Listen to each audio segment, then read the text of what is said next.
తిరుమల యాదాద్రి దేవస్థానాల తరహాలోనే వేములవాడ రాజన్న ఆలయంలో బ్రేక్ దర్శనం ఏర్పాటు చేశామని ఎమ్మెల్యే శ్రీనివాస్ తెలిపారు. రాష్ట్ర ప్రభుత్వం దేవాదాయ శాఖ ఆధ్వర్యంలో భక్తులకు దర్శన అవకాశం కల్పించామని చెప్పారు.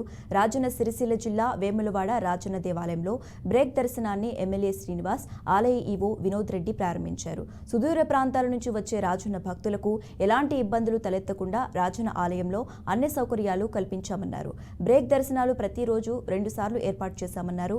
బ్రేక్ దర్శనం టికెట్ 300 రూపాయలు నిర్ణయించినట్లు చెప్పారు. 10 ఏళ్లలోపు చిన్నారులకు ఉచితంగా అనుమతిస్తామని, ప్రతిరోజు ఉదయం 10 గంటల 15 నిమిషాల నుంచి 11 గంటల 15 నిమిషాల వరకు ఒకసారి, సాయంత్రం 4 గంటల నుంచి 5 గంటల వరకు మరోసారి బ్రేక్ దర్శనం ఉంటుందన్నారు. టికెట్ తీసుకున్న భక్తులకు 100 గ్రాముల లడ్డు ఉచితంగా అందిస్తామన్నారు. బ్రేక్ దర్శన టికెట్లు ఆన్లైన్లో కూడా అందుబాటులో ఉంటాయని ఎమ్మెల్యే శ్రీనివాస్ వెల్లడించారు.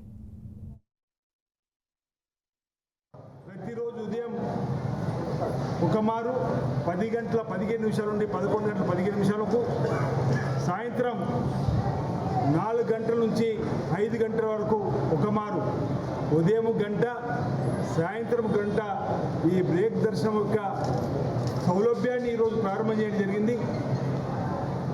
ఒకరికి టికెట్ 300 రూపాయల రుసుమును, ఇదే లైన్లో కోడెను భారతదేశంలో ఏ దేవాలయంలో లేని విధంగా ఈ రాజన్న దేవాలయంలో కోడెను సమర్పించడం స్వామివారికి ఆనవాయితుంది. బ్రేక్ దర్శనం వెళ్ళేవారు కోడెను స్వామివారికి కట్టేయాలనేటువంటి వారికి కూడా 500 రూపాయల టికెట్ కూడా వెసులుబాటును ఈ బ్రేక్ దర్శనం వచ్చేటువంటి వారికి ఇచ్చేటువంటి కార్యక్రమాన్ని